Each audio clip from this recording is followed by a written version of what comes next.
तो hello and welcome प्यारे बच्चों, कैसे हैं आप लोग। अपना आज का ये लेक्चर होने वाला है जीएसटी के ऊपर, यानी कि गुड्स एंड सर्विसेज टैक्स के ऊपर होने वाला है। और क्लास 10th की एमएल अग्रवाल की बुक का ये यूनिट फर्स्ट का चैप्टर फर्स्ट का लेक्चर नंबर फर्स्ट होने वाला है। और इसमें हम बात करने वाले हैं जीएसटी के बारे में। ठीक है, इसमें आपके सिलेबस में जितना भी कुछ बताया गया है, जितना भी आपको दिया गया है, उसके उसके ऊपर हम बात करने वाले हैं। और इसमें आपको जीएसटी से रिलेटेड हर एक टर्म्स के बारे में समझाने वाले हैं। ठीक है, तो आगे कुछ एग्जाम्पल की हेल्प से इसके सारे टर्म्स आपको समझाए भी जाएंगे।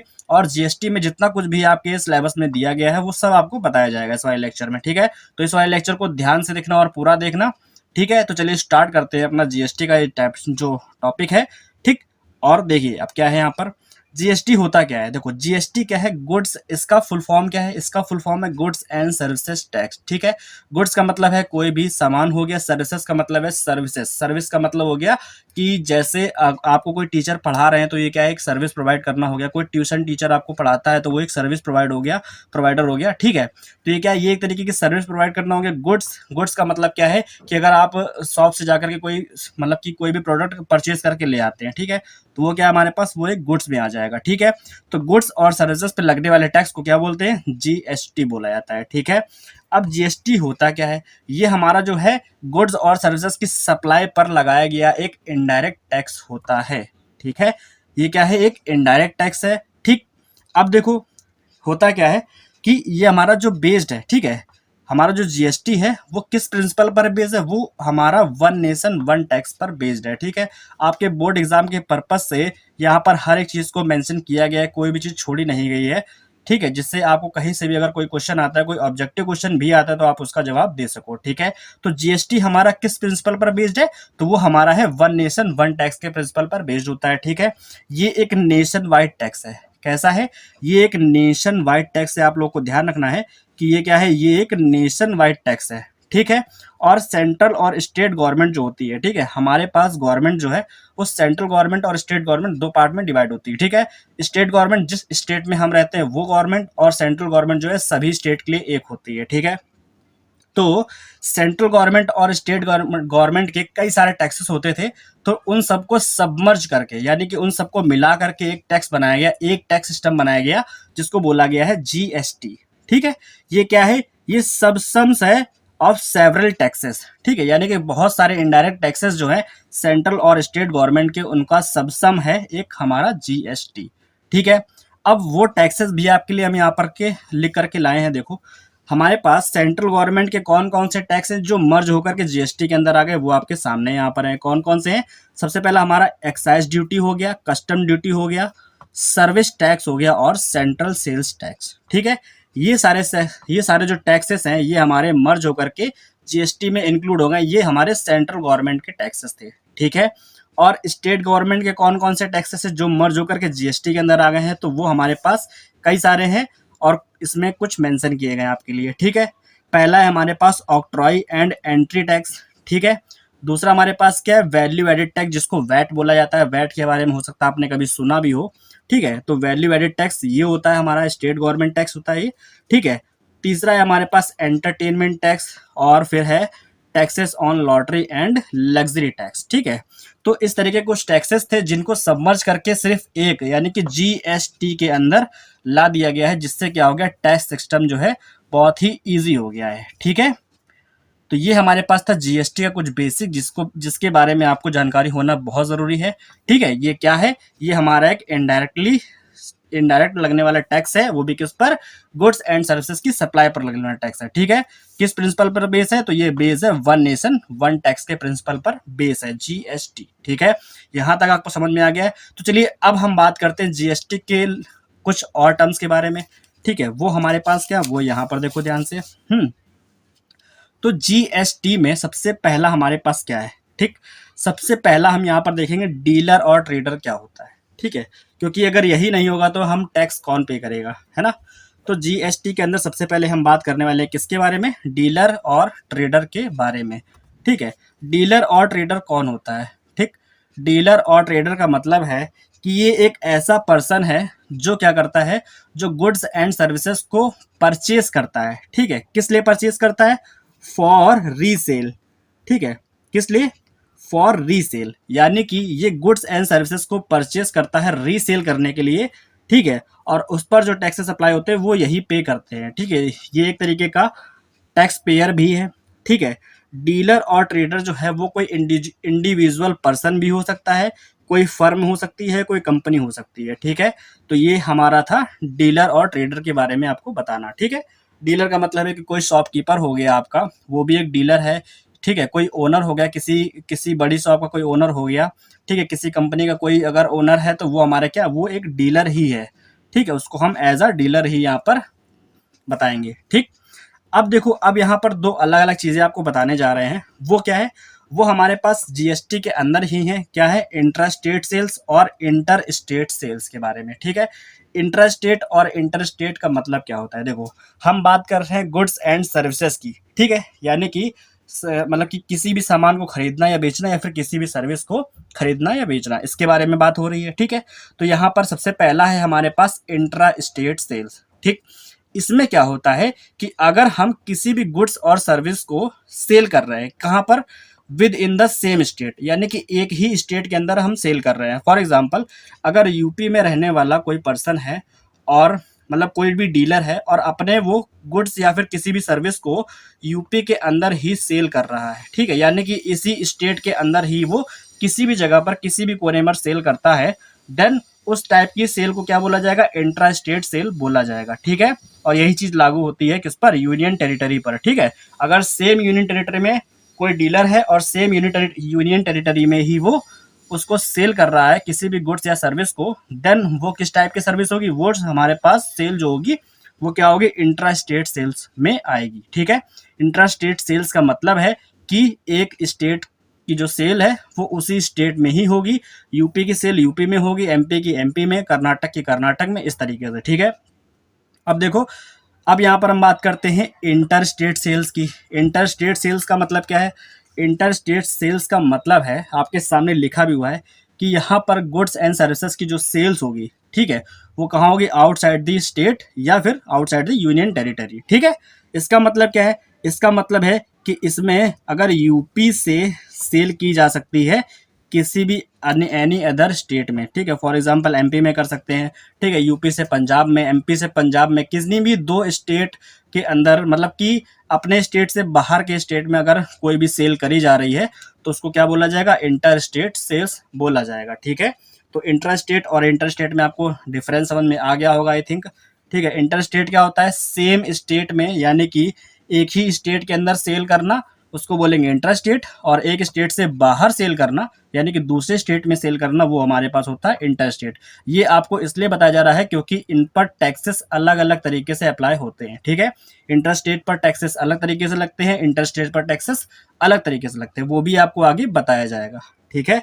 तो आप, आई होप आपको इंटर स्टेट और इंट्रा स्टेट और इंटर स्टेट समझ में आ गया है, ठीक है। यहाँ पर लिखा भी गया है आप लोगों के लिए, आपको समझ में आ रहा होगा, इसको आप नोट्स भी बना सकते हो आराम से, ठीक है।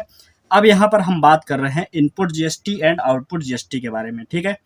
अब जीएसटी की तो बात चल ही रही है, इनपुट जीएसटी आउटपुट जीएसटी क्या होता है, देखो इसको इसको डीपली समझाने के लिए एक एग्जांपल की जरूरत पड़ेगी, लेकिन उसके पहले आपको लोगों को कुछ पता होना चाहिए, ठीक है। तो सबसे पहले इसका बेसिक फॉर्म जान लो क्या होता है। इनपुट जीएसटी का मतलब होता है कि अगर कोई डीलर है, डीलर इन द सेंस, जैसे मान लो कोई एक शॉपकीपर हो गया, ठीक है। अब क्या कर रहा है, जो शॉपकीपर अगर कहीं से किसी मैन्युफैक्चरर से कुछ भी मतलब कि गुड्स परचेस करके लेकर के आए हैं, तो उन्होंने क्या किया होगा, कुछ ना कुछ टैक्स पे किया होगा, ठीक है। तो डीलर ने जो टैक्स पे किया, उस टैक्स को बोला जाता है इनपुट जीएसटी, ठीक है। यानी कि डीलर ने जो जीएसटी पे करी उसको बोला जाएगा इनपुट जीएसटी। और जब उस डीलर ने जो गुड परचेस किया था उसमें कुछ ना कुछ प्रॉफिट ऐड करके उसको सेल भी किया होगा, ठीक है। तो जब वो सेल करेंगे तो कस्टमर से वो क्या करेंगे, जीएसटी कलेक्ट करेंगे, ठीक है। तब डीलर क्या करेगा, कस्टमर से जीएसटी कलेक्ट करेंगे और उस जीएसटी को बोला जाएगा आउटपुट जीएसटी, ठीक है। तो ये है हमारे पास डिफरेंस, इनपुट जीएसटी और आउटपुट जीएसटी। क्या होता है कि कोई डीलर है, ये किसके लिए होती है, पहली बात तो ये इनपुट जीएसटी और आउटपुट जीएसटी होती है किसके लिए, वो होती है डीलर के लिए। डीलर अगर जीएसटी पे करता है तो उसको बोलेंगे इनपुट जीएसटी, और वो अगर जीएसटी कलेक्ट करता है तो उसको बोलेंगे आउटपुट जीएसटी, ठीक है। इतना समझ में आ गया, ये हमारे पास इनपुट जीएसटी और आउटपुट जीएसटी है। अभी आपको आगे एक क्वेश्चन की हेल्प से भी इसको समझा दिया जाएगा। छोटा सा एग्जाम्पल आपको बताएंगे जिससे आप इसको अच्छे से रिलेट कर पाओगे। ठीक है, तो यहाँ पर हमने आपको 4 चीज़ों के बारे में बताया। सबसे पहले डीलर और ट्रेडर क्या होता है, उसके बाद इंट्रा स्टेट सेल्स क्या होती हैं, उसके बाद इंटर स्टेट सेल्स क्या होता है, फिर इनपुट और आउटपुट जीएसटी के बारे में बताया। ठीक है, यहाँ पर बात सिर्फ टैक्स की हो रही है तो टैक्सेस की ही बात कर रहे हैं हम। ठीक, अब देखो इसमें क्या है आगे, अब आपको बताने जा रहे हैं कि कितने टाइप के टैक्स जो होते हैं जीएसटी के अंदर आते हैं। ठीक है, यहाँ पर हमारे पास types of taxes under GST की हम बात करने वाले हैं। ठीक है, अब देखो यहाँ पर क्या है, जीएसटी के अंदर हमारे पास 3 टाइप के टैक्सेस होते हैं। ठीक है, कौन कौन से टैक्सेस होते हैं? पहला है हमारे पास सीजीएसटी, जिसको बोला जाता है central goods and services tax. ठीक है, सीजीएसटी में आता है सेंट्रल, मतलब ये एक ऐसा टैक्स है जो सेंट्रल गवर्नमेंट को पे किया जाता है, यानी कि ये जो टैक्स है वो सेंट्रल गवर्नमेंट को मिलता है। ठीक है, दूसरा है हमारे पास एसजीएसटी या फिर यूटीजीएसटी। मतलब क्या है, एसजीएसटी और यूटीजीएसटी सेम है। ये क्या होते हैं, एसजीएसटी का मतलब है state goods and services tax और यूटीजीएसटी का मतलब है union territory goods and services tax. ठीक है, ये क्या होता है, जिस स्टेट से गुड्स या फिर सर्विस सेल की जा रही है उस स्टेट की गवर्नमेंट को भी टैक्स मिलता है, और वो टैक्स जो हमारा होता है एसजीएसटी में काउंट होता है। ठीक है, वो टैक्स हमारा किस में काउंट होगा, एसजीएसटी के अंदर। ठीक है, और थर्ड है हमारा आईजीएसटी। आईजीएसटी का मतलब क्या है, integrated goods and services tax. ठीक है, ये टैक्स जो है इन दोनों से अलग है, तो इसके बारे में बाद में बताएंगे। Integrated goods and services tax ये क्या होता है, इसके बारे में डिटेल से जानना, पहले इन दोनों के बारे में जान लो। ठीक है, देखो अब अगर कोई भी गुड्स या फिर सर्विस, ठीक, यानी कि कोई भी प्रोडक्ट आप परचेज करते हो तो उस पर क्या होता है, सीजीएसटी और एसजीएसटी दोनों ही लगती है। ठीक है, मतलब क्या है, मतलब ये है कि अगर उस पर जीएसटी लगी है, किसी भी प्रोडक्ट पर जीएसटी आप देते हो, ठीक है, तो वो जीएसटी जो है 2 पार्ट में डिवाइड होती है। ठीक है, वो जीएसटी क्या होती है, 2 पार्ट में डिवाइड होती है। पहला जाता है सेंट्रल गवर्नमेंट को सीजीएसटी और दूसरा है एसजीएसटी। ठीक, इसको एक एग्जाम्पल की हेल्प से आपको बताते हैं। देखो अगर हमारे पास मान लो कोई एक डीलर है, ठीक है, ये क्या करते हैं, इन्होंने 1000 रुपीज़ वर्थ का कोई प्रोडक्ट है, ये क्या किया, ये सेल किया। ठीक है, किसी कंज्यूमर को, किसी कस्टमर को इन्होंने 1000 वर्थ की कॉस्ट का ये प्रोडक्ट सेल किया, किसको, कस्टमर को। और जीएसटी रेट जो है, इस पर जीएसटी जो रेट है वो कितना है, 12% का है। ठीक है, 12% का जीएसटी रेट इस पर लगाया गया है। ठीक है, देन 1000 का जो 12% है वो क्या हो जाएगा। ठीक, अब देखो जो 12% रेट है जीएसटी का वो डिवाइड हो जाएगा इक्वली किसमें, सीजीएसटी और एसजीएसटी में डिवाइड हो जाएगा। सीजीएसटी और एसजीएसटी में डिवाइड होगा। ये 12% है तो इसका 6% सेंट्रल गवर्नमेंट को जाएगा और 6% जो है वो क्या जाएगा, वो जाएगा स्टेट गवर्नमेंट को। ठीक है, तो जो 1000 रुपीज़ है इसका 12% जो है वो जीएसटी कलेक्ट करा जाएगा। वो जीएसटी कौन कलेक्ट करेगा, डीलर कलेक्ट करेगा। किससे कलेक्ट करेगा, कंज्यूमर से कलेक्ट करेगा। ठीक है, 1000 रुपीज़ का जो 6% हम यहाँ पर लिखोगे। ठीक है, तो 6% यानी कि 6 इंटू किसका हम लोग निकाल रहे हैं, 1000 रुपीज़ का, 1000/100। ठीक है, तो यहाँ पर कितना आ जाएगा हमारे पास, 60 रुपीज़ आ जाएगा। ठीक, तो ये भी 60 और ये भी 60 हो गया। इसका मतलब क्या है, इसका मतलब है 1000 रुपीज़ में जो टैक्स है टोटल 120 रुपीज़। ठीक है, कस्टमर जो है 120 रुपीज़ पे करेगा, 120 rupees as a tax, as a GST पे करेगा डीलर को। ठीक है, और उस 120 रुपीज़ में से, उस 120 रुपीज़ में से 60 जो है वो सेंट्रल गवर्नमेंट को दिया जाएगा, और जो 60 है वो किसको जाएगा, वो जाएगा स्टेट गवर्नमेंट को। ठीक है, यहाँ से आपको समझ में आया जीएसटी जो है वो किस में इक्वली डिवाइड होती है, वो डिवाइड होती है इक्वली सीजीएसटी और एसजीएसटी में इक्वली डिवाइड हो जाता है। ठीक है, और ये क्या है, ये हमारी बात हो रही है इंट्रा स्टेट सेल्स के अंदर। ठीक है, हम अगर कभी भी बात कर रहे हैं जीएसटी में एसजीएसटी सीजीएसटी की, तो ये हमेशा क्या होगा, इंट्रा स्टेट सेल्स के अंदर ही होगा। ठीक है, आई होप आपको समझ में आया होगा यहाँ पर क्या बताया गया है। एसजीएसटी और सीजीएसटी है, ये दोनों ही क्या है, हमारे इंट्रा स्टेट सेल्स के पार्ट हैं। ठीक है, यानी कि हमारे इंट्रा स्टेट सेल्स में आपको सीजीएसटी और एसजीएसटी देखने को मिलेगा। ठीक है, यूटीजीएसटी का मतलब क्या है कि सेम स्टेट का है, जैसे इंटर स्टेट होता है वैसे अगर किसी सेम यूनियन टेरिटरी के अंदर ही सेल्स की जा रही है तो भी यहाँ पर क्या होगा, तो भी यहाँ पर हमारे पास मतलब वही होगा जिस तरीके से अभी आपको बताया गया। ठीक है, अब देखो सेंट्रल गवर्नमेंट और यूनियन टेरिटरी गवर्नमेंट को टैक्स पे किया जाएगा। अब देखो यहाँ पर क्या एक चीज़ आपके लिए लिखी गई है, क्या यहाँ पर लिखा है GST divided equally among central and state government. ठीक है, होप आपको दिख रहा होगा। ठीक, इसका मतलब क्या है, इसका मतलब वही जो आपको भी बताया गया कि अगर जैसे इस एग्जाम्पल में आपको बताया गया था कि 1000 रुपीज़ में जीएसटी कितनी लग रही है 12%, तो इस 12% का मतलब है इसका 6% जो है वो सेंट्रल गवर्नमेंट को जाएगा और इसका जो 6% है वो स्टेट गवर्नमेंट को जाएगा। ठीक है, तो ये हमारे पास क्या है, ये हमारे पास जीएसटी का एक मेन टॉपिक हो गया। ठीक है, जो आपको समझा दिया गया है, होप आपको समझ में आया होगा। अगर अभी भी नहीं समझ में आया तो आप लोग कमेंट करके बता सकते हो, आपको दोबारा से समझा दिया जाएगा। ठीक है, तो सीजीएसटी एसजीएसटी के बारे में आप लोगों को पता चल गया है।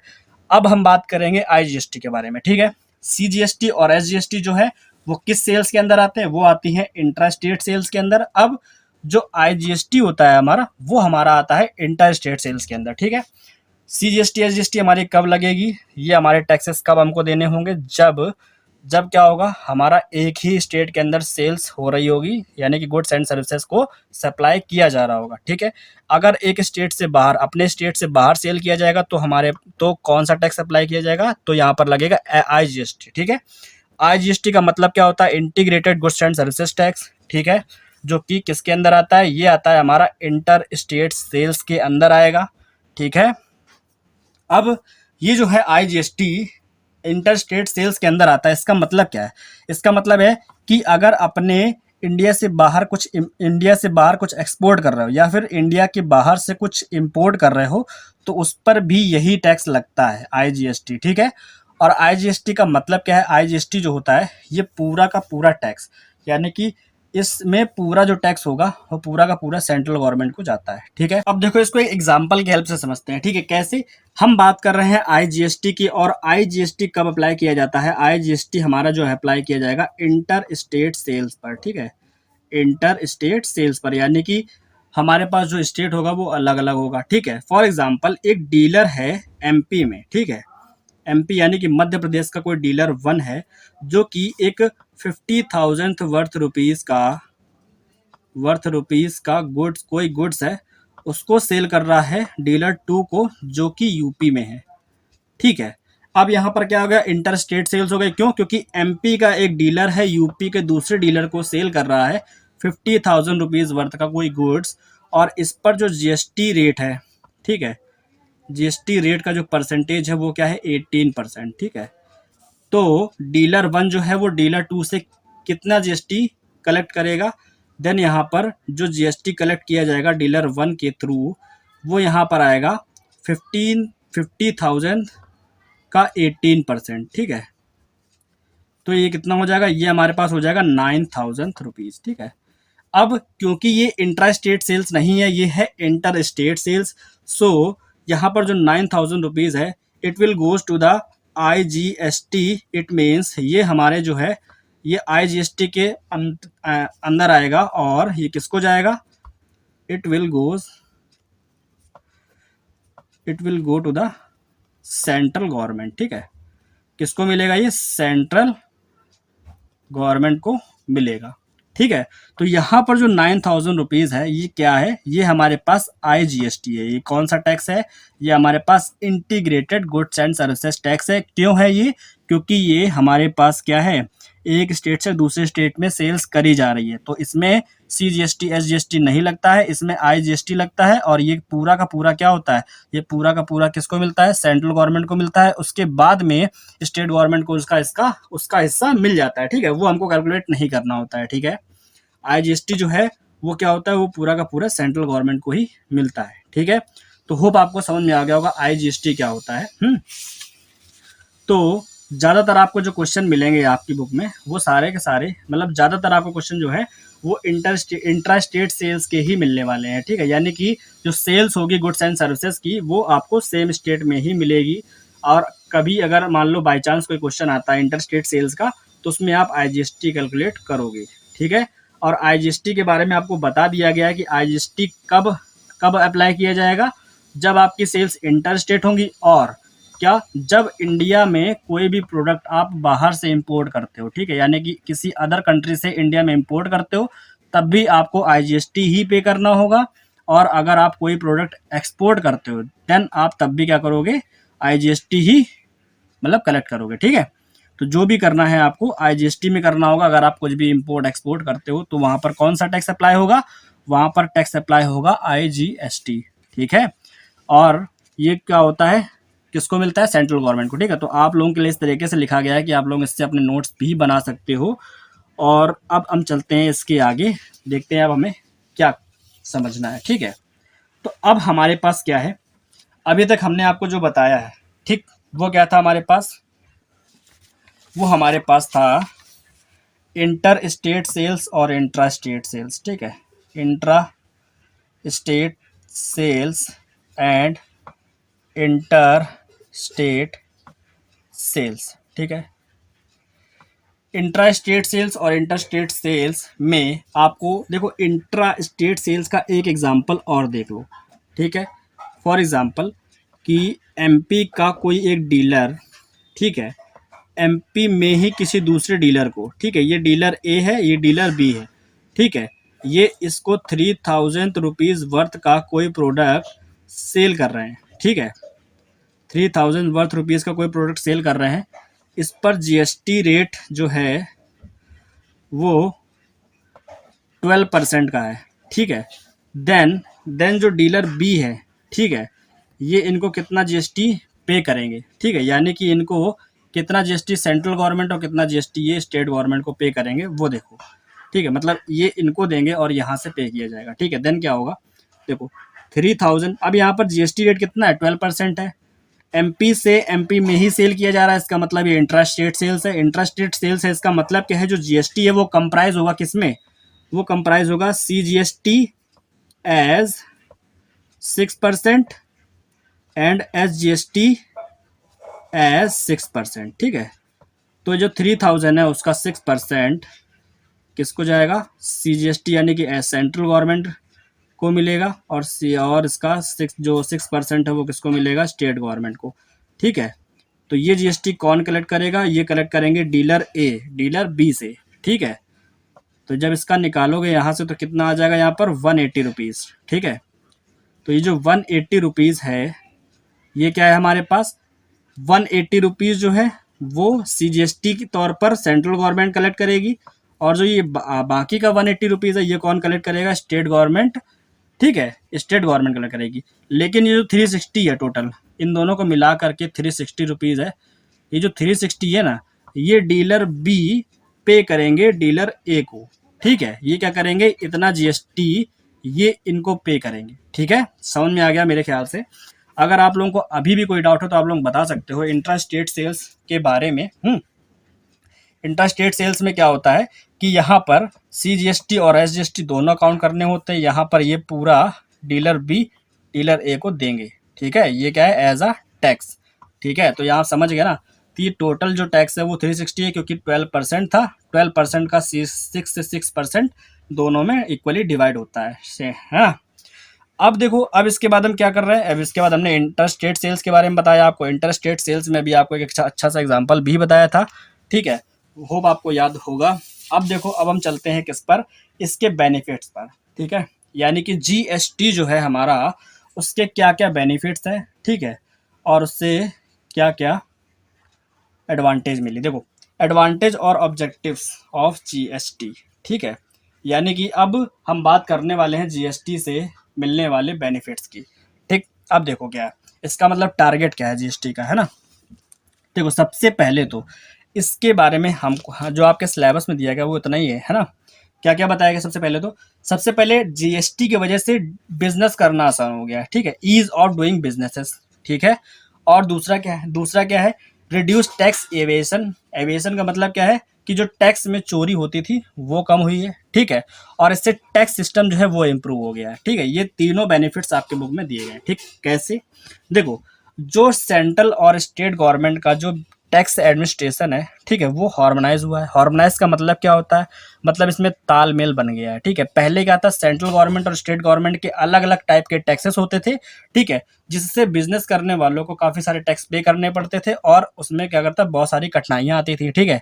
तो आफ्टर जीएसटी, यानी कि जीएसटी के आने के बाद क्या हो गया, बिजनेस करना आसान हो गया है, क्योंकि इन सारे टैक्सेस में क्या किया, एक तालमेल बन गया है जीएसटी की वजह से, जिस वजह से क्या हुआ, ईज ऑफ डूइंग बिजनेस, यानी कि बिजनेस करना आसान हो गया है, ठीक है। बिजनेसेस में टैक्स पे करना होता है, ठीक, तो उसके लिए यहाँ पर इनको आसानी मिली है। सबसे पहला ये रिड्यूस टैक्स एवेशन, मतलब टैक्स में चोरी जो है वो कम कैसे हुई है। देखो, जो हमारे पास जीएसटी होता है, ठीक है, आपने देखा होगा कि आप लोगों के घर के पास में अगर कोई भी शॉपकीपर या कोई बड़ी दुकान वाला कोई है, तो उसके पास खुद का जीएसटी नंबर होता है, ठीक है।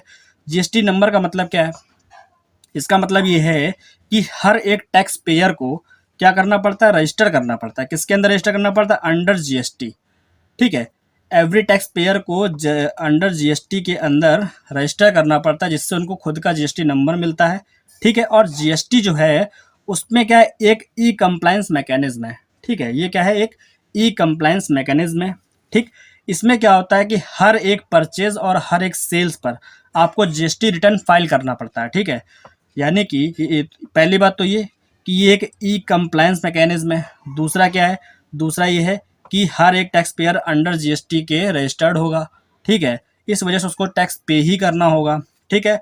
और हर एक परचेज और हर एक सेल्स का जो हर एक परचेज और हर एक सेल का जीएसटी रिटर्न को फाइल करना पड़ेगा, साल में एक बार करना पड़ता है ये, ठीक है। और इनको मैच कराना पड़ता है। क्या मैच कराना पड़ता है, इनको अपना input GST against output GST match करा करके नेट जीएसटी पे करना होता है, ठीक है। क्या करना होता है, input GST against output GST match कराकर नेट जीएसटी पे करना होता है, जिसकी वजह से टैक्स एवेशन जो है वो रिड्यूस होता है, ठीक है। होप आपको समझ में आया होगा, ठीक है। क्या बताया हमने, हमने आपको ये बताया कि हर एक डीलर जो है, ठीक है, बात यहाँ पर डीलर की ही हो रही है, तो हर एक डीलर जो कि टैक्स पेयर डेफिनेटली होगा, है ना। तो हर एक डीलर जो है वो एक टैक्स पेयर होगा और हर एक टैक्स पेयर को जीएसटी के अंडर रजिस्टर करना पड़ता है, क्योंकि जीएसटी एक जो है ई कंप्लायंस मैकेनिज्म है, ठीक है, जिसमें क्या करना होता है, हर एक डीलर को अपनी हर एक परचेज और हर एक सेल पर जीएसटी रिटर्न फाइल करना पड़ता है, साल में एक बार ये करना होता है, ठीक है, जिसमें उनको अपना इनपुट जीएसटी और आउटपुट जीएसटी मैच करा के नेट जीएसटी पे करना होता है, जिसकी वजह से टैक्स एवेजन कम होता है, ठीक है। तो ये आपके लिए एक चार्ट टाइप का बना करके आपको समझाया है, ताकि आप लोगों को समझने में आसानी हो और नोट्स बनाने में भी कोई दिक्कत ना हो। अगर आप बनाना चाह रहे हो तो बना सकते हो, ठीक है। तीसरा क्या है, तीसरा ये है कि जो अपने सेंट्रल गवर्नमेंट और स्टेट गवर्नमेंट का जो टैक्स सिस्टम है, ठीक है, जीएसटी की वजह से ये टैक्स सिस्टम मोर ट्रांसपेरेंट, यानी कि ज़्यादा ट्रांसपेरेंट हो गया है, ठीक है। ट्रांसपेरेंट का मतलब क्या है कि अब किसी भी पर्सन को, किसी भी डीलर को टैक्स पे करने में कोई भी कठिनाई नहीं आती है, ठीक। एंड जो टैक्स पेयर है वो रेगुलर अपना टैक्स पे कर पा रहे हैं और मोर प्रेडिक्टेबल हो गया है ये, ठीक है। यानी कि टैक्स सिस्टम अब मोर ट्रांसपेरेंट, रेगुलर और प्रेडिक्टेबल हो गया है, ठीक है। ये सारे टर्म्स आपको ध्यान रखने हैं जो कि आपके सामने लिखे गए हैं, ठीक है। यानी कि ऑब्जेक्टिव्स एंड एडवांटेज में आपको जो 3 टर्म्स बताए गए हैं, कौन कौन से, ease of doing business, reduce tax evasion, tax system, इन तीनों के बारे में आपको ध्यान रखना है। हो सकता है आपके बोर्ड में कब क्या पूछ लिया जाए, कुछ पता नहीं, ठीक है। तो आप लोगों को सब कुछ अच्छे से समझ में आ गया हो तो वीडियो को लाइक करना। अब देखो, अभी आप लोगों को एक चीज़ के बारे में बताने जा रहे हैं, वो क्या है, input GST against output GST, ठीक है। और ये नेट जीएसटी क्या होता है ये जानो, ठीक है। अब देखो, इसको हम आपको बताएंगे एक एग्जाम्पल की हेल्प से, ठीक है। तो देखो यहाँ पर क्या है, हमने आपके लिए यहाँ पर एग्जाम्पल आपके लिए सॉल्व करके रख लिया है। अब इसकी हेल्प से आपको बताएंगे कि इनपुट जीएसटी और आउटपुट जीएसटी और नेट जीएसटी क्या होता है, ठीक है। तो देखो हमारे पास क्या है, ये जो हमने एग्जाम्पल लिया है वो हमारा किस पर बेस्ड है, वो हमारा बेस्ड है इंट्रा स्टेट सेल्स पर, ठीक है। इंट्रा स्टेट सेल्स पर डिपेंड है, इसका मतलब इसमें कौन कौन से टैक्सेस देखने को मिलेंगे, इसमें हमको मिलेगा देखने को सीजीएसटी और एसजीएसटी, ठीक है। ये दोनों हमको क्या करने पड़ेंगे, इसी के अंदर देखने को मिलेंगे। अब देखो क्या है, ये एग्जाम्पल आपको क्या बताता है, देखो यहाँ पर क्या है, यहाँ पर एक मैन्युफैक्चरर है और एक डीलर है, ठीक है। ये मैन्युफैक्चरर एक वॉशिंग मशीन सेल करता है, वॉशिंग मशीन एक सेल करते हैं कितने अमाउंट की, 1200 5000 रुपीज़ की एक वॉशिंग मशीन है जिसको ये डीलर को सेल कर रहे हैं, ठीक है। और उस पर जीएसटी रेट कितना परसेंट है? 12% है, ठीक है। तो जीएसटी यहाँ पर कौन पे करेगा? डीलर पे करेगा। किसको पे करेंगे? मैन्युफैक्चरर को, ठीक है। अब जीएसटी रेट कितना है? 12% है, तो जीएसटी कंप्राइजेस कितना होगा? जीएसटी कंप्राइजेस इक्वली हो जाएगा सेंट्रल और स्टेट गवर्नमेंट को, ठीक है। यानी कि जो ये 12% है वो 12% 6% सेंट्रल गवर्नमेंट का और 6% स्टेट गवर्नमेंट को डिवाइड हो जाएगा इक्वली, ठीक है। अब ये 12,500 पर ये 12% की जीएसटी लगेगी, ठीक है। तो यहाँ पर जो जीएसटी पेड की जाएगी डीलर के थ्रू, तो उसको हम क्या लिखेंगे? जीएसटी पेड बाय डीलर, ठीक है। अगर हम इसी को दूसरे फॉर्म में लिखना चाहें तो यहाँ पर हम लिख सकते हैं जीएसटी कलेक्टेड बाय मैन्युफैक्चरर, ठीक है। इसको हम क्या बोल सकते हैं? जीएसटी कलेक्टेड बाय मैन्युफैक्चरर, ठीक। इसी एक स्टेटमेंट को दो फॉर्म में लिखा जा सकता है, जीएसटी पेड बाय डीलर, क्योंकि डीलर यहाँ पर जीएसटी पे कर रहा है और किसको पे कर रहा है? मैन्युफैक्चरर को। तो यहाँ पर ये भी लिख सकते हैं जीएसटी कलेक्टेड बाय मैन्युफैक्चरर, ठीक है। अब देखो, मैं जो डीलर है वो सीजीएसटी कितना पे करेंगे? 12% है, तो इसका हाफ कितना हो? 6%। तो 6% एक्स 6% जो है सीजीएसटी के फॉर्म में और 6% जो है एसजीएसटी के फॉर्म में पे करेंगे। किसका 6% होगा? वो होगा 12,500 का। तो 12,500 का 6% कितना होगा? 750। और ये एसजीएसटी भी कितना होगा? 750 रुपीज़ हो गया, ठीक है। तो जो 750 रुपीज़ है ये किसने पे किया? 750 सीजीएसटी और 750 एसजीएसटी की फॉर्म में डीलर ने पे किया मैन्युफैक्चरर को, ठीक है। तो ये जो सीजीएसटी और एसजीएसटी है ये क्या होगा? ये हमारे पास इनपुट जीएसटी की फॉर्म में आएगा, ठीक है। इनपुट जीएसटी किसके लिए होगा? ये अभी जब आपको स्टार्टिंग में बताया गया था इनपुट और आउटपुट जीएसटी के बारे में, तो बताया गया था कि जो जीएसटी डीलर पे करेगा उसको बोलेंगे इनपुट जीएसटी, और जो जीएसटी डीलर कलेक्ट करेगा उसको बोलेंगे आउटपुट जीएसटी, ठीक है। तो यहाँ पर डीलर ने क्या किया है? जीएसटी को पे किया है, तो यहाँ पर क्या हो जाएगा? The amount of input GST for dealer के जो लिए जो अमाउंट ऑफ इनपुट जीएसटी होगा वो क्या हो जाएगा? इनपुट सीजीएसटी यहाँ पर आएगा 750, क्योंकि यहाँ पर सीजीएसटी 750 रुपीज़ था और ये पे किया गया है तो ये इनपुट हो जाएगा। और यहाँ पर एसजीएसटी कितना पे किया गया है? 750 रुपीज़, तो ये इनपुट एसजीएसटी भी कितना होगा? 750 रुपीज़, ठीक है। तो ये इनपुट आपको समझ में आ गया, क्योंकि डीलर ने यहाँ पर एक वॉशिंग मशीन परचेज की है, तो क्या किया? डीलर ने यहाँ पर टैक्स पे किया है, तो डीलर यहाँ पर जो टैक्स पे करेगा उसको बोलेंगे इनपुट जीएसटी, और जीएसटी दो फॉर्म में है, तो इनपुट सीजीएसटी, इनपुट एसजीएसटी, ठीक है। अब क्या होगा? अब डीलर यही वॉशिंग मशीन को कुछ ना कुछ प्रॉफिट पर किसी कस्टमर को बेचेंगे, किसी कस्टमर को सेल करेंगे, ठीक है। देन अब क्या है? अब इसी सेम वॉशिंग मशीन को डीलर जो है एक कस्टमर को सेल करते हैं, ठीक है। इसकी कॉस्ट कितनी थी? 12,500 कॉस्ट थी, ठीक है। अब उस पर 1500 का प्रॉफिट ऐड करके अब ये डीलर जो है कस्टमर को सेल कर रहे हैं।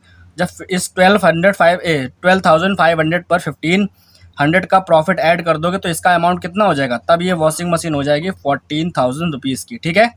और इस 14,000 पर जीएसटी रेट कितना है? 12% है, 12% है, ठीक है। तो अब जीएसटी कौन पे करेगा? अब जीएसटी पे करेगा कस्टमर, ठीक है। किसको पे करेंगे? डीलर को, ठीक है। तो अब यहाँ पर इसको हम क्या लिख सकते हैं? जीएसटी पेड बाय कस्टमर या फिर जीएसटी कलेक्टेड बाय डीलर, ठीक है। अब यहाँ पर क्या होगा? जीएसटी कलेक्ट कर रहे हैं डीलर, अभी क्या था? जीएसटी पे कर रहा था डीलर। जब पे करेंगे तो इनपुट जीएसटी, और जब कलेक्ट करेंगे तब आउटपुट जीएसटी हो जाएगा, है ना। अब यहाँ पर क्या होगा?